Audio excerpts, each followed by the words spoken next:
Yes hello friends, this Jyoti Shukla. Welcome to let's study basics with me. So friends, जैसे कि आप सभी को पता होगा कि मैं यहाँ पर यूपी ट्रिपल एस सी पेट के क्वेश्चन, प्रीवियस ईयर के क्वेश्चन जो है वो डिस्कस कर रही हूँ। आप सभी को पता होगा कि इससे पहले 2021 में पेपर हुआ था फर्स्ट टाइम, उसके बाद 2022 में हुआ है और अभी इस साल 2023 में जो है पेपर होने जा रहा है। तो 2021 से मैंने स्टार्ट किया है, जिसको हमने 2 पार्ट में कवर किया है। थर्ड पार्ट में हम कंप्लीट 100 क्वेश्चन जो है वो डिस्कस करने वाले हैं। तो चलिए आइए देखते हैं बिना किसी देरी के कि क्या कुछ क्वेश्चन हैं और क्या कुछ क्वेश्चन डिस्कस हो चुके हैं और करना बाकी है। तो ये सारे आपने देख लिया होगा कि ये सभी क्वेश्चन जो है वो हमने डिस्कस कर लिए हैं 2 पार्ट्स के अंतर्गत। तो वो आप दोनों पार्ट्स अगर पहले नहीं देखे हो तो एक बार आप जा करके जरूर गो थ्रू हो लेना, ताकि आपको समझ में आ जाएगा कि इन सारे क्वेश्चन को हम कैसे टैकल कर सकते हैं। तो यहाँ तक हमारा हो गया था 54 नंबर क्वेश्चन तक, जो पैसेज का क्वेश्चन था। ठीक है, आगे हम 55 नंबर से लेकर के 100 तक ट्राई करेंगे कि पूरा का पूरा क्वेश्चन जो है वो हो जाए, मात्र इसी बहुत कम टाइम में, क्योंकि हम जानते हैं कि हमारे लिए टाइम बहुत ही ज़्यादा इंपॉर्टेंट होता है। टाइम हमारे पास इतना नहीं होता है कि हम सिर्फ एक ही टॉपिक या एक ही चीज़ में बहुत ज़्यादा टाइम वेस्ट कर दें। ठीक है, तो टाइम के इंपॉर्टेंस को मैं समझती हूँ, अच्छे से समझती हूँ और ये जानती हूँ कि आपको भी ऐसे ही बहुत कम समय में जहाँ ज़्यादा से ज़्यादा आउटपुट मिले उस चीज़ को ज़्यादा फॉलो करना चाहिए। तो चलिए आइए देखते हैं 55 नंबर क्वेश्चन। अब ये देखो, आपका ग्राफ से रिलेटेड क्वेश्चन है। तो ग्राफ हम देखेंगे सबसे पहले और ग्राफ के बाद ही हम आंसर को एनालाइज कर पाएंगे कि क्या कुछ है। तो यहाँ पर दिया हुआ है कि ग्राफ में एक परीक्षा में 7 छात्रों के इतिहास और भूगोल, ध्यान देना, पहले हिस्ट्री एंड देन भूगोल के अंकों का अनुपात दर्शाया गया है। ठीक है, किसका? हिस्ट्री और ज्योग्राफी का रेशियो दिखाया गया है। अब इस ग्राफ को देख लो भाई, इस ग्राफ को देखोगे तो पहला जो है यहाँ पर आप देख सकते हो कि फर्स्ट ये छात्र हैं और ये अनुपात है उसका। तो छात्र में आप देखो तो जो पहला छात्र है वो 0.65 इसका दिया हुआ है, जो है रेशियो है इतिहास और भूगोल का, हिस्ट्री और ज्योग्राफी का। और दूसरे वाले छात्र का 0.85 है, इसका 0.35 है, एंड थर्ड इसी तरीके से आप देख सकते हो सारे के सारे 1.25 है, 1.4 है, 1.55 है, 0.95 है। अब देखो क्वेश्चन क्या कह रहा है, कह रहा है निम्न में से किन छात्रों को भूगोल की अपेक्षा इतिहास में कम नंबर मिला है। अब देखो कम नंबर हम कैसे पता कर सकते हैं। देखो यहाँ पर इतिहास और भूगोल का नंबर नहीं दिया है बल्कि रेशियो दिया है। तो रेशियो को आप कैसे लिख सकते हो? देखो 0.65 है ना, तो 0.65, अब ये इसको ना आप पॉइंट हटाओ तो यहाँ पर नीचे आ जाएगा 100, यानी कि ये हो गया 100, 65/100 हो गया। क्या हो गया? 65/100। तो आप देख रहे हो कि इसको 100 जो है वो ज्योग्राफी में मिला है और हिस्ट्री में, हिस्ट्री के भी ऊपर दिया हुआ है, हिस्ट्री और ज्योग्राफी का रेशियो दिया है ना, हिस्ट्री और ज्योग्राफी का। तो हिस्ट्री में इसको मिला है 65 और ज्योग्राफी में मिला है इसको 100। तो अगर हम ये कहें कि किस में इसको ज़्यादा मिला है, तो इसको हिस्ट्री में कम मिला है और ज्योग्राफी में इसको ज़्यादा मिला है। ठीक है, बट हमारा क्वेश्चन ये कह रहा है, हमारे क्वेश्चन में क्या पूछा है कि भूगोल की अपेक्षा इतिहास में कम नंबर मिले। तो देखो पहले वाले को तो इतिहास में कम मिला है, और दूसरा भी देख लो, दूसरा 0.85 है, तो इसको भी आप चेंज करोगे तो 85/100 ये भी हो जाएगा।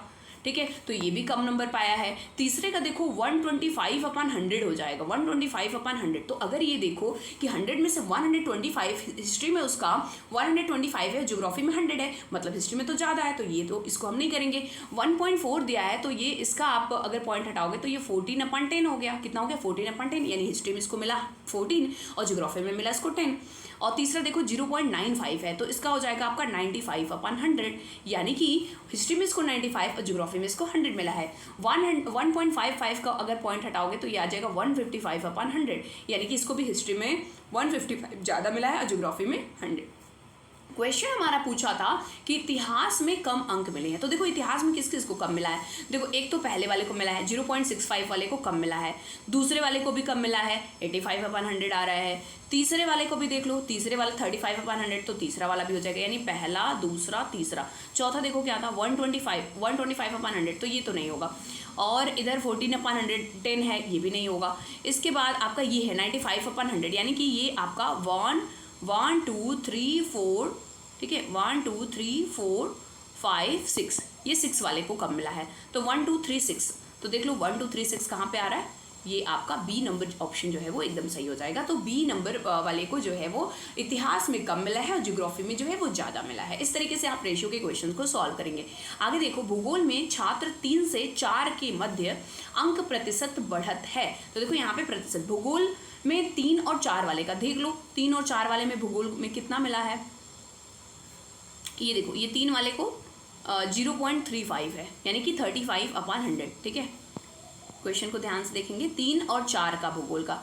3 वाले का देखो 0.35 है, एंड 4 वाला में देखो, 4 वाला कहाँ पे है, ये 1 हो गया, 2 हो गया, 3 हो गया, ये 4 है।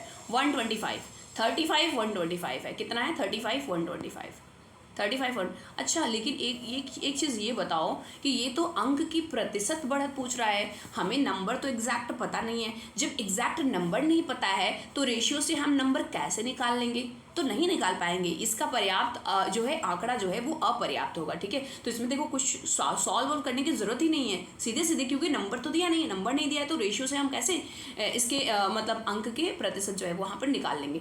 आगे देखो 57 नंबर क्वेश्चन में आते हैं। तो इतिहास भूगोल के अधिकतम अनुपात और न्यूनतम अनुपात का अंतर।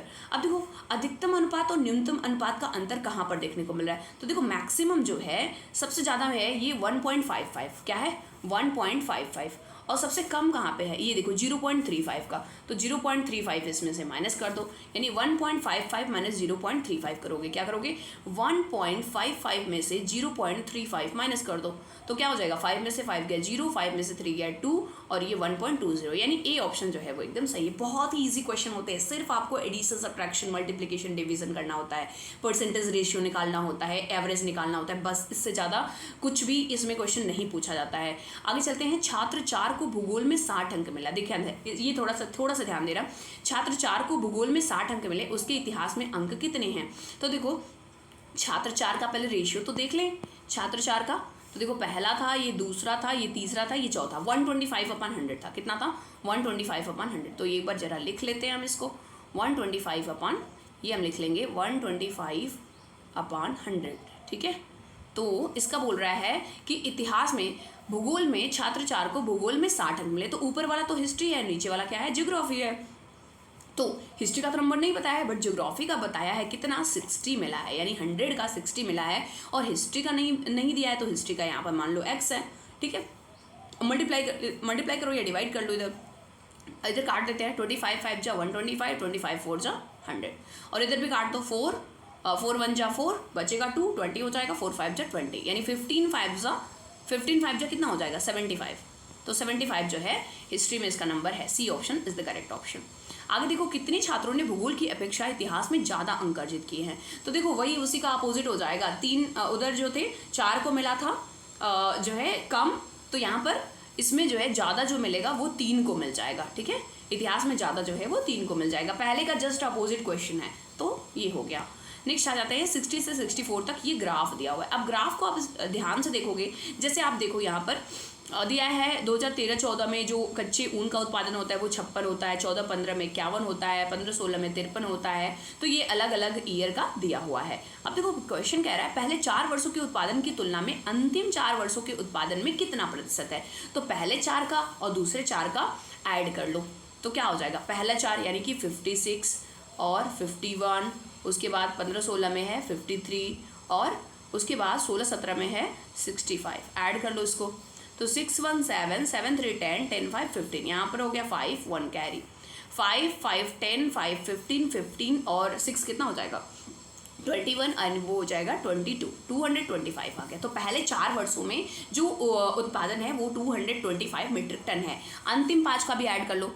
अब देखो ये हमारा हो गया, इसे मैं डायरेक्टली ऐसे ऐड कर दे रही हूँ, 6 6 8 14 14 और 8 कितना हो जाएगा 22, 22 एंड 3 हो जाएगा 25, तो 5 हो गया 2 कैरी, यहाँ पर हो जाएगा 7 7 5 12 12 6 18 18 और 7 18 to 20 25 25 एंड 2 कैरी था 27 हो गया, तो 275 एंड उसका कितना आया था 225, तो 275 माइनस 225 कर दो, माइनस कर दो, तो ये हो गया 5 में से 5 गया 0, 7 में से 2 गया 5 एंड ये हो जाएगा 0, तो ये आ गया आपका 50।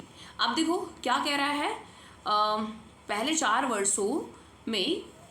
वर्षों के उत्पादन की तुलना में अंतिम 4 वर्षों के ऊन का उत्पादन कितना है।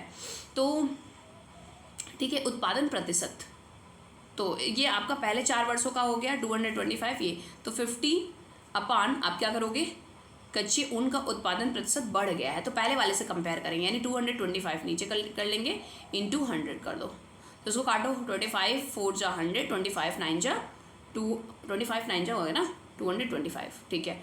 अब ये थोड़ा सा एडिशन में कुछ प्रॉब्लम हुआ है क्या, मुझे लग रहा है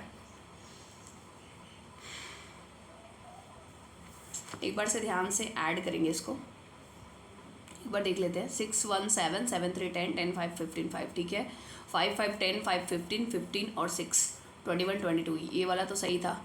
ये वाला भी देख लो, 6 8 14 14 और 8 14 6 22 एंड 22 एंड 3 25, 5 हो गया 2 कैरी, 7 5 12 12 6 18 18 और 2 25 27, सही है। 275 माइनस 225, ठीक है। तो ये आपका ओके, ठीक है, सही है। तो मल्टीप्लाई कर लो 50 एंड यहाँ पर 4 है ना, 54 जा 100, 100 बाई 9 हो गया। तो उसको डिवाइड करेंगे तो कितना आएगा, 9 1 जा 9, ठीक है, बचा 1, फिर 19 हो जाएगा, 9 और 2 जा 18, राइट। कितना आ रहा है इसका, एक बार आंसर मैच कर लेते हैं। 60 का जो आंसर होगा वो बी होगा, 22.2 आ रहा है। देखो ऐसे ही होगा प्रोसेस। 9 1 जा 9 9 2 जा 18, कुछ तो गड़बड़ हो रहा है, लगता है मुझे कहीं पर एडिशन में गड़बड़ हुआ है।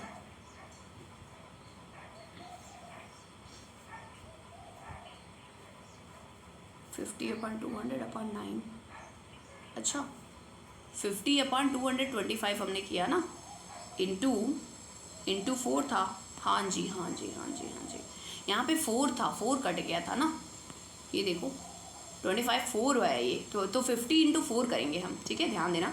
50 इंटू 4, 50 इंटू 4 करोगे तो 54 जा आपका हो जाएगा 200, 200 अपॉन 9। अब इसको हम डिवाइड करेंगे तो आपका हो जाएगा 22.2, ठीक है। तो B option is the correct option.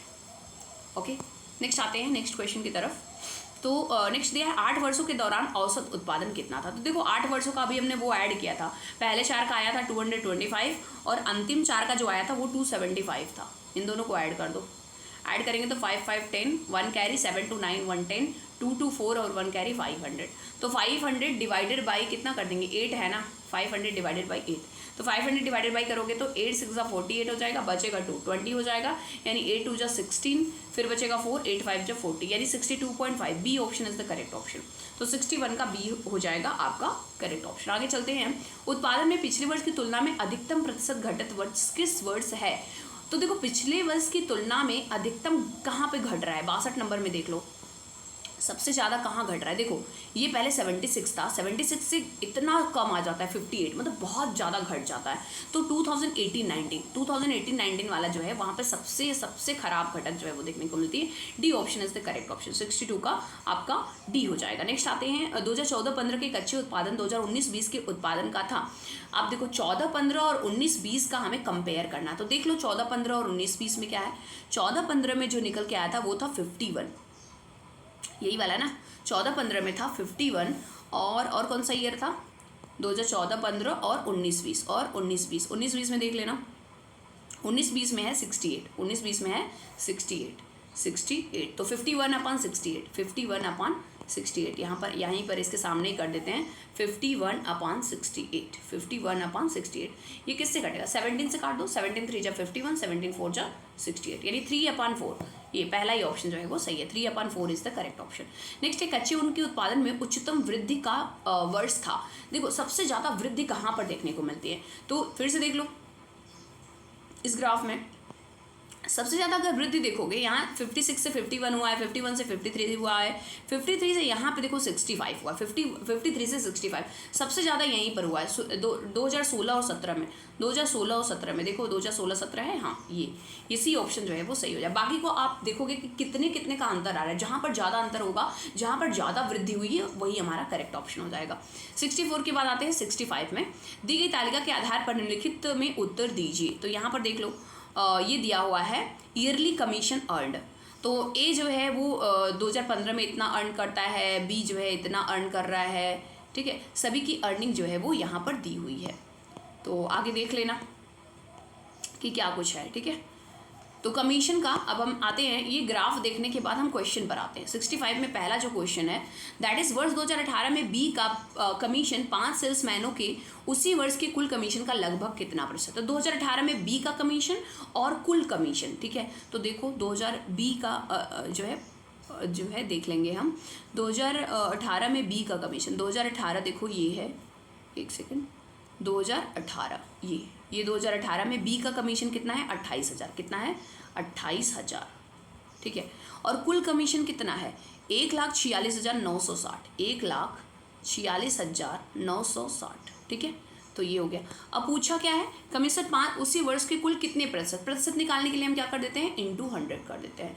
अब इसको आप जब सॉल्व कर लोगे तो आपका जो आंसर आएगा, मैं डायरेक्टली आंसर बता देती हूँ, 65 का जो आंसर आएगा वो आपका डी हो जाएगा। इसको आप कैंसिल करोगे तो आपका 19.05 आ जाएगा। किसी सेल्समैन का 2018 में कमीशन 2015 की तुलना में उच्चतम वृद्धि दर्शाता है। क्या कह रहा है, किसी सेल्समैन का 2018 में कमीशन 2015 की तुलना में वृद्धि, किसका, ए का, बी का, सी का, डी का, किस में ज़्यादा वृद्धि है। तो अब फिर से इसी मैप को देखोगे, इस ग्राफ को देखोगे, 2018 और 2015 में कंपेयर करेंगे, ये 2015 वाला और 2018 वाला। तो ये देखो 27,350 से 29,800 हो गया, 26,850 से 28,000 हो गया। तो इसमें अगर आप ध्यान से देखो तो आपका 66 का जो आंसर हो जाएगा दैट विल बी सी, ठीक है। 66 का जो होगा वो सी हो जाएगा, यानी डी में जो है वो अधिकतम वृद्धि जो है वो देखने को मिलती है, ठीक है। तो ये आप थोड़ा सा ध्यान से, इसमें मतलब ग्राफ ही ध्यान से देखना होता है, बाकी सॉल्व कुछ भी नहीं करना है।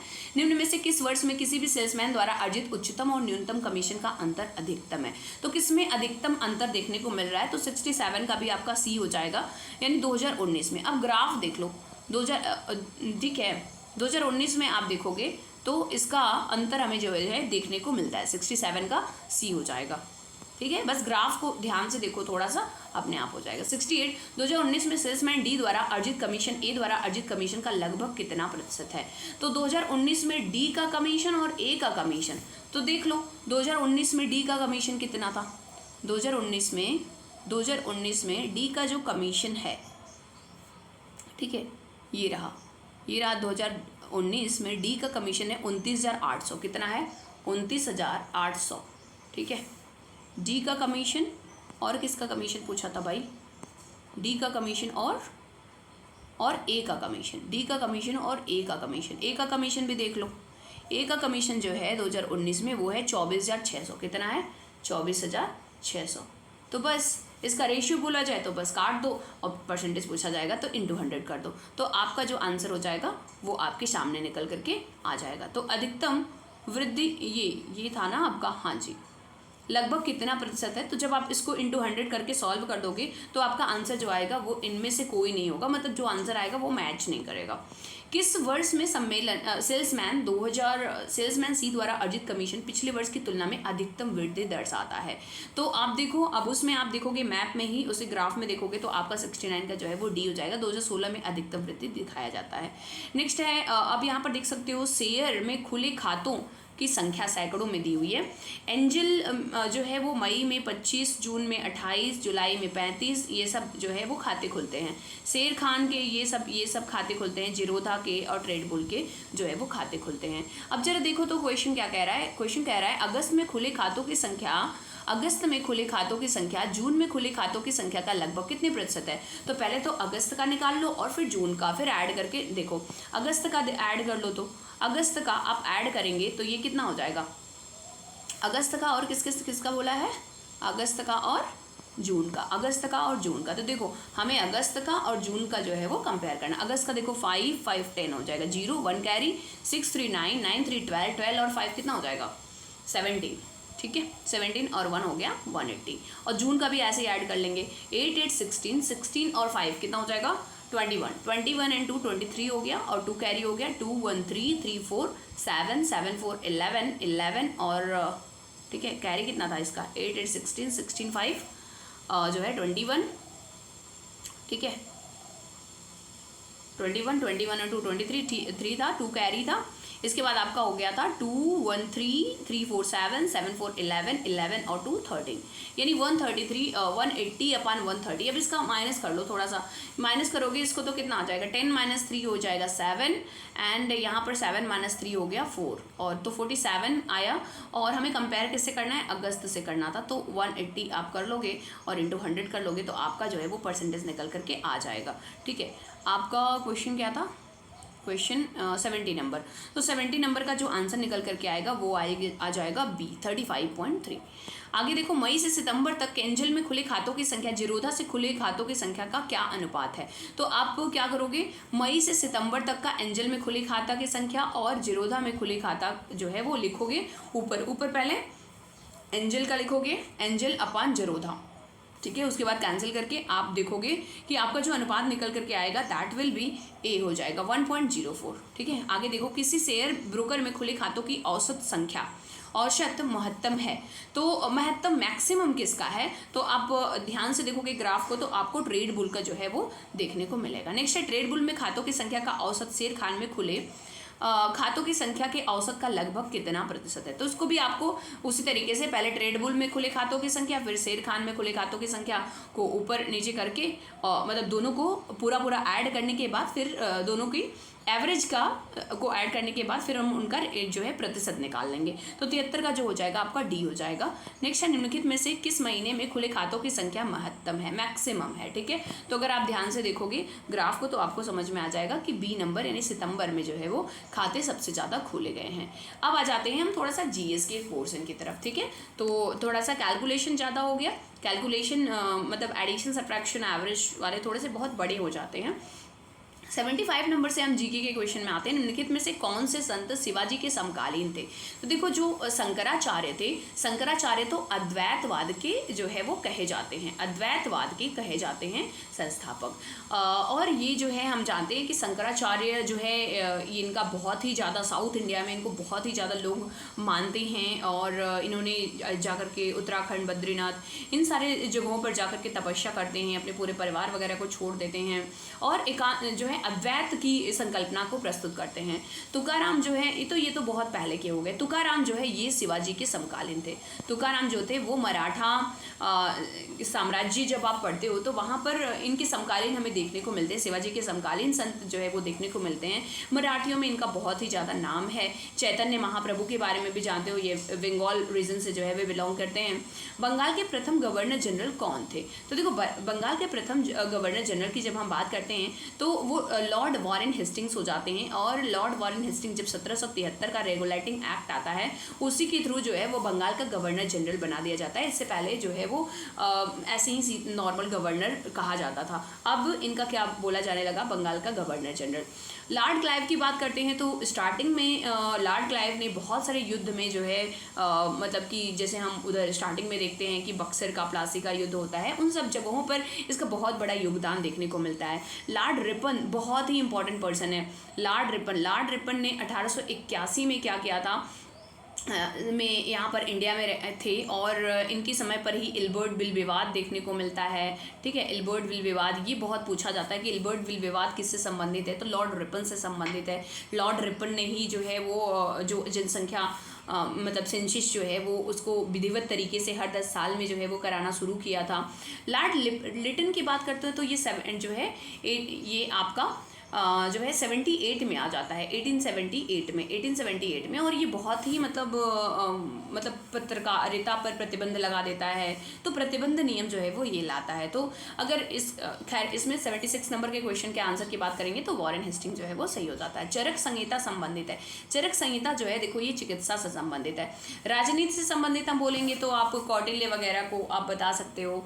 गणित से संबंधित आप जो है आर्यभट्ट जी को बोल सकते हो, ठीक है। तो ये हो जाए। आगे चलते हैं। भारत में शासन करने वाले दिए गए शासकों का कालानुक्रम बताइए। तो देखो हम देखते हैं कि पहले दिल्ली सल्तनत आता है। दिल्ली सल्तनत में इल्तुतमिश जो कि कुतुबुद्दीन ऐबक का दामाद होता है वो पहले नंबर पे आ जाता है। उसके बाद आता है इस सल्तनत वंश, दास वंश, स्लेव वंश या जो भी आप कहो। इसके बाद आपका आता है खिलजी वंश, तो ये आपका दूसरा नंबर खिलजी हो जाएगा। अब जब मुगल आते हैं तो मुगलों में बाबर संस्थापक होता है। बाबर का बेटा जो है वो हुमायूं होता है, लेकिन हुमायूं को परास्त करके शेरशाह सूरी आ जाता है और ये गद्दी पर बैठता है। और बाद में फिर शेरशाह सूरी के मरने के बाद में फिर से हुमायूं आ जाता है और फिर उसका बेटा जो है वो अकबर आता है। तो ये आप ध्यान में रखेंगे। चौथा नंबर ये हो जाएगा। यानी कि आप कैसे बताओगे, चौथा सबसे पहले, चौथा तीसरा पहला दूसरा, चौथा तीसरा पहला दूसरा, देख लो कहाँ पे, चौथा तीसरा पहला दूसरा, यानी B option is the correct option. आगे चलते हैं हम और यहाँ पर देख सकते हैं निम्नलिखित में से किसने भारत को ग्रैंड ओल्ड मैन के नाम से जाना जाता है। तो दादा भाई नौरोजी जी होते हैं, इनको ग्रेट ग्रैंड ओल्ड मैन के नाम से जाना जाता है। देखो इनकी राजनीति में बहुत ही ज़्यादा इंपॉर्टेंट रोल रहे हैं, कांग्रेस के बहुत सारे अधिवेशन में इन्होंने भाग लिया, अध्यक्षता किया, और उसी के साथ में दादा भाई नौरोजी जी को ही जब अंग्रेज जो है रोलेट एक्ट आता है और ये साइमन कमीशन आता है, खास करके जब 1927 में जब साइमन कमीशन आता है, उन सारी जगहों पर हमें ये मतलब देखने को मिलते हैं सारी चीज़ें। तो दादा भाई नौरोजी जो है वो D option is the correct option. आगे चलते हैं। देख सकते हो सन 1915-16 में किसके नेतृत्व में होम रूल लीग जो है वो शुरू हुआ। 1915-16 के नेतृत्व में होम रूल लीग की शुरुआत की बात करते हैं तो एनी बेसेंट और लोकमान्य तिलक जी। देखो अब इन दोनों का होम रूल लीग जो है ना वो अलग अलग था। एनी बेसेंट ने साउथ इंडिया में अपना जो है वो खोल रखा था, इनका मेन हब जो था वो वहाँ पे था, लेकिन लोकमान्य तिलक जी का बॉम्बे में था। कहाँ पे था? बॉम्बे में था। लेकिन अगर बात करें कि सबसे ज़्यादा लोक प्रचलित किसका था, तो बॉम्बे वाला जो है वो ज़्यादा प्रचलित था। साउथ इंडिया वाला मतलब कई सारे इसके ब्रांचेस थे, लेकिन ये इतना पॉपुलर नहीं था, क्योंकि तिलक जी जो है अब जानते हो कि वो इंडियन थे और वो उनका बहुत ही एग्रेसिव, आप जानते हो लाल बाल पाल के बारे में आपने सुना ही है, वो बहुत ही एग्रेसिव पर्सन और मतलब पूरे देश को एक करने में उनका बहुत बड़ा योगदान रहता है। हालांकि लास्ट में 1920 में उनकी मृत्यु हो जाती है 1 अगस्त 1920 में। तो फिर जो है इसका नाम जो है जो आपका ये था, इसका स्वराज सभा कर दिया जाता है। आगे चलते हैं। अब यहाँ पर देख सकते हो कौन सा सही नहीं है, तो औरंगजेब की मृत्यु 1709 में नहीं बल्कि 1707 में हुई थी, तो यही आपका गलत है। शक संवत की शुरुआत 78 बिल्कुल सही है। मुस्लिम युग की शुरुआत 622 सही है। कलिंग युद्ध 261 ये भी सही है। तो पहला ऑप्शन जो है वो गलत है, इसीलिए ये सही हो जाएगा। नेक्स्ट आप देख सकते हो कि करो या मरो का नारा किसने दिया। करो या मरो, डू और डाई, ये किसने बोला था? ये महात्मा गांधी जी ने बोला था। और कब बोला था? क्विट इंडिया मूवमेंट के टाइम पर। कब? क्विट इंडिया मूवमेंट के टाइम पर 1942 में जब क्विट इंडिया मूवमेंट होता है उस समय पर गांधी जी बोलते हैं करो या मरो। अब या तो हमें अपने देश को आज़ाद कराना है या तो इसकी आज़ादी के लिए अपना जान जो है वो कुर्बान कर देना है। अब आगे देख सकते हो ब्रह्म समाज। नेक्स्ट क्वेश्चन है, ब्रह्म समाज की स्थापना राजा राम मोहन राय ने की थी, और ये भी ध्यान रखना कि कब की थी, तो 1928 हो जाता है। रामकृष्ण मिशन की बात करते हैं तो स्वामी विवेकानंद, ये करीब 1997 के लगभग में इसकी स्थापना करी जाती है। आर्य समाज की बात करते हैं तो आर्य समाज जो है वो दयानंद सरस्वती जी ने करी थी। सत्यशोधक समाज जो है वो ज्योतिबा राव फूले ने किया था। ठीक है, तो यहाँ पर आप मैच करोगे तो आप यहाँ पर मैच कर सकते हो। पहले का तीसरा, ध्यान देना, पहले का आपका हो गया तीसरा, देखो ये सब ऑप्शन में है, पहला ऑप्शन केवल कट गया। एंड दूसरे का पचमा देख लो, दूसरे का पचमा ये भी है, तो ये वाला भी ऑप्शन कट गया आपका। नेक्स्ट देखो सी का आर्य समाज जो है वो राजा दयानंद सरस्वती, सी का दूसरा देख लो, सी का दूसरा मतलब ये वाला B option is the correct option. आगे चलते हैं हम। नेक्स्ट क्वेश्चन में देख सकते हो कि सतलज सलाल पनबिजली परियोजना किस नदी पर स्थित है, तो ये जो है वो चिनाब नदी पर है, और चिनाब नदी जो है वो इंडस की ट्रिब्यूटरी है। और इसी के साथ में चिनाब नदी जो है इस पर ये जो पनबिजली जो hydro electric power plant project जो बना है ये जम्मू कश्मीर में बना है। अगर आपसे पूछा जाए कि ये बता दो सलाल पनबिजली परियोजना किस राज्य में है, तो ये जम्मू कश्मीर में है। आगे आप देख सकते हो वसंत विश्व होता है, तो वसंत विश्व जो होता है वो 21 मार्च को होता है। वहीं पर अगर आपसे क्वेश्चन पूछ दिया गया कि ये बताओ कि शीत विश्व कब होता है, तो ये आपका 23 सितंबर फिर हो जाएगा। ठीक है, हम उत्तरी गोलार्ध की बात कर रहे हैं, दक्षिणी गोलार्ध की बात करेंगे तो उसका उल्टा हो जाएगा, यानी कि जो शीत विश्व होगा वो आपका 21 मार्च हो जाएगा, और वसंत विश्व जो होगा वो आपका जो है इधर हो जाएगा 23 सितंबर को। आगे चलते हैं। राजस्थान में खेतड़ी परियोजना किसके लिए प्रसिद्ध है। देखो राजस्थान का जो खेतड़ी है ना वो तांबा के लिए प्रसिद्ध है। तो राजस्थान में तांबा का उत्पादन बहुत अच्छे लेवल का होता है और खेतड़ी में होता है। जब सुभाष चंद्र बोस ने भारतीय राष्ट्रीय कांग्रेस के अध्यक्ष पद से इस्तीफा दिया तो इसका फिर अध्यक्ष किसको बनाया जाता है, तो ये बनाया जाता है डॉक्टर राजेंद्र प्रसाद जी को। देखो इवन खड़ा किया गया था पट्टाभी सीतारामैया जी को। ये एक ऐसा चुनाव एक ऐसा मात्र मतलब कांग्रेस का अधिवेशन था या कांग्रेस के अध्यक्ष चुने जाने का बात था जिसमें चुनाव हुआ था, पहली बार चुनाव हुआ था, और उसमें एक साइड थे पट्टाभी सीतारामैया और दूसरे साइड थे बोस जी। तो पहली बार ऐसा था कि चुनाव हुआ और चुनाव में महात्मा गांधी जी पट्टाभी सीतारामैया को खड़ा किए थे, लेकिन सुभाष चंद्र बोस जी जीत जाते हैं। लेकिन महात्मा गांधी जी क्योंकि खुश नहीं रहते तो सुभाष चंद्र बोस जी जो है वो इस्तीफा दे देते हैं, तो डॉक्टर राजेंद्र प्रसाद जी को फिर से बना दिया जाता है कांग्रेस का अध्यक्ष। आगे देखो निम्नलिखित में से कौन सी हिमालयी नदी तंत्र की नदियां हैं। देखो हिमालयी नदी तंत्र की नदियां मतलब जो कि कि हिमालय से निकलती हैं। हिमालय से निकलने वाली जो नदियाँ होती हैं उसका जो ट्रिब्यूटरीज होती हैं उनको हम बोलते हैं हिमालयी नदी तंत्र। तो कावेरी तो हम जानते हैं कि ये कर्नाटका से निकलती है, तो ये तो कभी भी नहीं हो सकती। ध्यान देना, कावेरी जो है वो कर्नाटक से निकलती है, ये भी आप ध्यान में रखेंगे। गंगा जो है ये आपका हो जाता है ये क्योंकि गंगोत्री से निकलती है, ठीक है। ब्रह्मपुत्र जो है ये भी आपका हिमालय से ही निकलती है। गोदावरी तो जो है वो महाराष्ट्र से निकलती है, ठीक है। तो ये आपका नहीं हो जाएगा, यानी दूसरा और तीसरा ऑप्शन जो है वो करेक्ट है, B option is the correct option.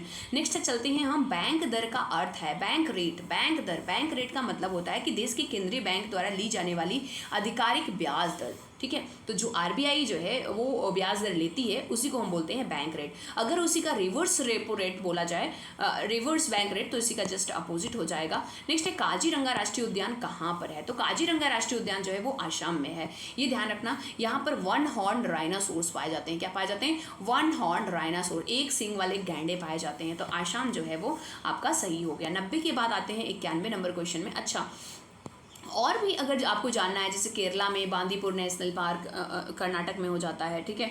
और उसी के साथ में पश्चिम बंगाल में आप देखोगे तो वो आपका सुंदरवन डेल्टा। मध्य प्रदेश में तो आपको बहुत सारे नेशनल पार्क देखने को मिलते हैं, जैसे कान्हा, कूनो नेशनल पार्क और आपको पन्ना, पेंच, ये सारी चीज़ें जो है वो वहाँ पर देखने को मिलती है। 90 के बाद 91 नंबर क्वेश्चन में आते हैं। इस प्रकार की अर्थव्यवस्था में संसाधनों पर निजी अधिकार होते हैं और आर्थिक गतिविधियों का मुख्य उद्देश्य लाभ अर्जित करना होता है। तो वैश्विक समाजवादी मिश्रित क्या है? अर्थव्यवस्था में संसाधनों पर निजी अधिकार होते हैं और आर्थिक गतिविधियों का मुख्य उद्देश्य लाभ अर्जित करना होता है। कैसा लाभ? तो ये आपका मिश्रित हो जाएगा, ठीक है। 91 का आपका जो हो जाएगा, पूंजीवादी हो जाएगा। मिश्रित तो इंडिया है ना, इंडिया का जो इकोनॉमी है वो मिश्रित है, और पूंजीवादी जो है वो आपका जैसे यूएसए हो गया, यूएसए वगैरह जो है वो पूंजीवादी है, कैपिटलिस्ट को फॉलो करते हैं। समाजवादी में रशिया हो जाता है। 100 रुपये का नोट किसके द्वारा हस्ताक्षरित होता है? तो ये तो आरबीआई के गवर्नर के द्वारा। 1 रुपये का होता तो हम कह भी सकते थे 100 रुपये, 500 रुपये, 50 रुपये, कोई भी हो तो वो आरबीआई का गवर्नर जो है वो साइन करता है। नेक्स्ट है, अच्छा आरबीआई का गवर्नर कौन है प्रेजेंट टाइम में? तो वो है शक्तिकांत दास जी, ठीक है। तो ये ध्यान में रखेंगे। नेक्स्ट है, यदि आरबीआई नकद कोषानुपात को घटा दे तो साख सर्जन पर क्या असर होगा? तो साख सर्जन जो है वो बढ़ जाएगी, क्योंकि सीआरआर क्या है आपका साख, ये मतलब कि सीआरआर ना, हाँ, कैश रिजर्व रेशियो से, कैश रिजर्व रेशियो, ये क्या सीआरआर होता क्या है? ये बैंक ना बोलते हैं, जो आरबीआई होता है बैंक को बोलता है अपने पास में पैसे ये जो है रखो। तो अगर वो पैसे कम रखवाएगा तो उसके पास, बैंक के पास पैसे ज़्यादा होंगे। अगर पैसे ज़्यादा होंगे तो वो जो है साख सजन भी बहुत अच्छे से होगा, क्रेडिट क्रिएशन भी अच्छा होगा। नेक्स्ट आ जाओ, भारत के संविधान में जन स्वास्थ्य एवं स्वच्छता किसमें शामिल है? तो देखो, जन स्वास्थ्य और स्वच्छता जो है वो राज्य सूची में शामिल है, ठीक है। देखो हमारे संविधान में जो सूचियाँ बनाई गई हैं वो 3 तरह की हैं। एक है स्टेट लिस्ट, एक है सेंट्रल लिस्ट और एक है कंकरेंट लिस्ट, यानी संघ सूची, राज्य सूची और समवर्ती सूची। तो ये जो है स्वास्थ्य और स्वच्छता जो है वो राज्य सूची का विषय बन जाता है। आगे चलते हैं हम, भारत में पंचायती राज व्यवस्था किसके अंतर्गत रखी जाती है? तो पंचायती राज व्यवस्था जो है वो डीपीएसपी, नीति निर्देशक तत्वों के अंतर्गत। और कौन से आर्टिकल में? आर्टिकल भी ध्यान रखना, आर्टिकल 40 में जो है ये दिया हुआ है। आगे चल जाते हैं हम। अच्छा, इनकी अगर बात करें, मौलिक कर्तव्य जो है वो आपको बाद में जोड़े जाते हैं। ये जब 1972 में जो है 42वां संविधान संशोधन होता है तो वहाँ से जोड़ा जाता है। मूल अधिकार की बात करते हैं तो जो है 36 से अनुच्छेद 12 से लेकर के 35 तक जो है अनुच्छेद वो आपका मूल अधिकार है। कितने मूल अधिकार हैं? तो 6 मूल अधिकार हैं, इनके बारे में भी आपको पता होना चाहिए। फेमा देखो, फेमा का पूरा नाम क्या है? तो ये है फॉरेन एक्सचेंज मैनेजमेंट एक्ट। इसी के साथ में इससे पहले आपका था फेरा का भी फुल फॉर्म आप याद रखेंगे। तो फेरा का जो वो फुल फॉर्म हो जाएगा वो फॉरेन एक्सचेंज और रेगुलेशन एक्ट। फॉरेन एक्सचेंज, ये देखो रेगुलेशन एक्ट, क्या होगा? Regulation act, foreign exchange regulation act हो जाता है। तो इन दोनों को ही आप ध्यान रखेंगे, फुल फॉर्म। आगे आ जाते हैं, निम्न में संविधान सभा में उद्देश्य प्रस्ताव किसने रखा था? तो उद्देश्य प्रस्ताव जो है वो पंडित जवाहरलाल नेहरू जी ने रखा था। भीमराव अम्बेडकर जो है वो संविधान के मतलब बहुत ही मतलब इसको तैयार करने में प्रारूप समिति के अध्यक्ष जो है वो भीमराव अम्बेडकर जी कहलाते हैं। महात्मा गांधी जी का संविधान से कोई लेना देना नहीं था, क्योंकि वो इन सारी चीज़ों में कभी भी नहीं रहे। BN राव जो थे उसके संवैधानिक सलाहकार कहे जाते हैं। भारतीय संविधान के किस अनुच्छेद में अल्पसंख्यकों के हित निहित हैं? तो ये अनुच्छेद 29 जो है इसमें अल्पसंख्यकों के हित निहित होते हैं। अनुच्छेद 21 जो है वो ध्यान देना इंपॉर्टेंट है, जीवन जीने का अधिकार, और इसी में 21A जब आ जाता है तो वो शिक्षा का अधिकार भी आपका हो जाता है, ठीक है, तो ये ध्यान में रखेंगे। नेक्स्ट है जो है ठोस चालक में धारा होते हैं, धारावाहक होते हैं। तो धारावाहक जो होते हैं मुक्त इलेक्ट्रॉन, जो फ्री इलेक्ट्रॉन्स होते हैं वही मूव करते रहते हैं। शिक्षा का अधिकार एक मौलिक अधिकार है जो कि संबंधित है। तो शिक्षा का अधिकार जो है वो अनुच्छेद 21A से संबंधित है। अगर आपसे पूछा जाए कि ये बताओ अनुच्छेद 21A को कब जोड़ा गया था, तो ये 86वें संविधान संशोधन 86 अमेंडमेंट होता है, तो उस समय पर इसको जोड़ा जाता है। और उसी के साथ में अगर पूछ लिया जाए कौन सा ईयर था, तो वो था 2002, ठीक है। तो डीपीएसपी में जो आपका अनुच्छेद 45 में शिक्षा के बारे में दिया हुआ था, तो वहाँ से ये जो है ये मौलिक अधिकार में इसको स्थापित कर दिया जाता है 86वें संविधान संशोधन के द्वारा 2002 में। तो ये रहा आपके क्वेश्चंस, ठीक है, होप सो। अच्छा, अनुच्छेद 19 की बात होगी तो ये अभिव्यक्ति का अधिकार हो जाएगा। 29-30 जो है वो फिर से आपका अल्पसंख्यकों से संबंधित हो जाता है। तो होप सो आपको ये टोटल 100 क्वेश्चन हमने 2021 का जो फर्स्ट डे में हुआ था, मतलब फर्स्ट शिफ्ट में हुआ था, उसको हमने पूरे के पूरे क्वेश्चन को यहाँ पर अच्छे से एनालिसिस किया है। आपको ये बहुत ही ज़्यादा बेनिफिशियल होगा। अगर आप इन पेपर्स को देख कर जाते हो तो आपको अंदाजा हो पाएगा कि किस लेवल के क्वेश्चन जो है वो आने वाले हैं और आप अपने आप को मेंटली जो है वो प्रिपेयर कर पाओगे। तो अगर आपको ये सेशन अच्छा लगता है तो प्लीज़ चैनल को ज़्यादा से ज़्यादा शेयर करिएगा, वीडियो को ज़्यादा से ज़्यादा शेयर करिएगा। और अगर अब तक आपने चैनल को सब्सक्राइब नहीं किया है तो प्लीज़ चैनल को सब्सक्राइब कर लीजिए, ताकि आपको जो है जितने भी कंटेंट है वो टाइमली और जितने भी हेल्पफुल कंटेंट है वो आपको मिलते रहें। चलिए मिलते हैं किसी नए वीडियो में। Bye bye and take care.